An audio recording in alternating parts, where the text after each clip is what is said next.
दर्शक मित्रों, sex education यौन शिक्षा यानी जातीय ज्ञान के तीसरे एपिसोड में आप सबका स्वागत है। कुछ लोग ये कह रहे हैं कि जातीय शिक्षा देने से बच्चा विकृत हो जाएगा, पोर्नोग्राफी देखना शुरू कर देगा, सेक्स एक्सपेरिमेंटेशन करना शुरू कर देगा, इतना ही नहीं सेक्स क्राइम करेगा, लड़कियों को टीज करना, छेड़खानी करना शुरू कर देगा और रेप के इंसिडेंसेस बढ़ जाएंगे। यानी समाज में जो मोरल है, जो वैल्यू है, ये सारी खत्म हो जाएगी। इसलिए जातीय शिक्षा नहीं देनी चाहिए। बात इससे बिल्कुल विपरीत है। संशोधन ये बता रहे हैं कि सेक्स एजुकेशन से ऐसा कुछ नहीं होता। सेक्स एजुकेशन से एक जिम्मेवार लड़का पैदा होता है।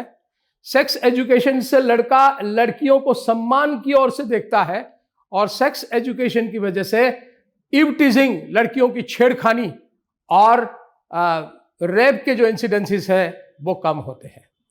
अब मेरा यहां कहना यह है कि अगर किसी व्यक्ति को कान, नाक या गले की समस्या है तो उसे पता है कि इसके लिए ईएनटी सर्जन के पास जाया जाए। अगर हार्ट की समस्या है तो पता है कि इसके लिए कार्डियोलॉजिस्ट के पास जाया जाए।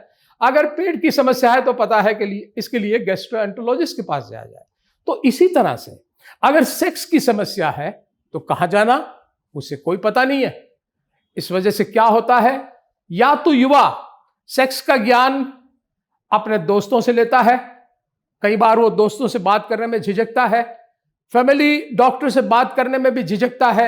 इसीलिए जो इश्तहार होती है, जो बन बैठे हैं सेक्सोलॉजिस्ट अपने आप, और जो कहते हैं कि आपने अगर कुछ भूल की हो तो आ जाइए, वहां चले जाते हैं और ज्यादा बर्बाद होते हैं। ऐसा क्यों होता है? क्योंकि हमारी जो विरासत है उसका हमने कोई सम्मान नहीं किया।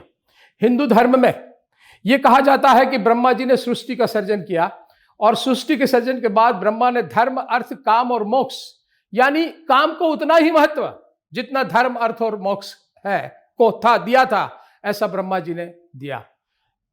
काम पर ये जो अलग अलग अध्याय लिखे गए थे, हजारों अध्याय लिखे गए थे, श्वेत केतु, उद्वकला, बाभ्रव्य और आखिरकार वात्सायन ने उसका सबसे छोटा संस्करण प्रकट किया जो है कामसूत्र।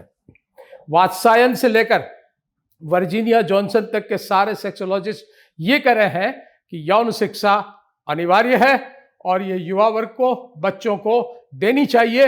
अगर आप नहीं दोगे तो दूसरा कोई ये शिक्षा देगा।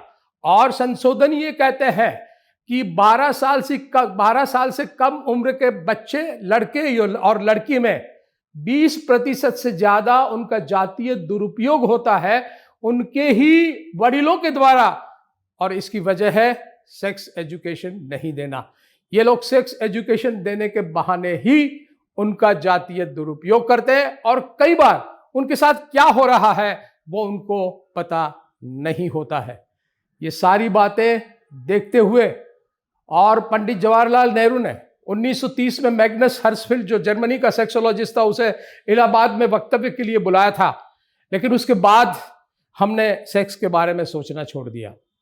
कई ऐसी वॉलंटरी ऑर्गेनाइजेशंस है जो सेक्स एजुकेशन स्कूल्स में, कॉलेजेस में, वॉलंटरी कैंप्स में जो चाहते हैं उनको वॉलंटरी ऑर्गेनाइजेशंस यौन शिक्षा देती है।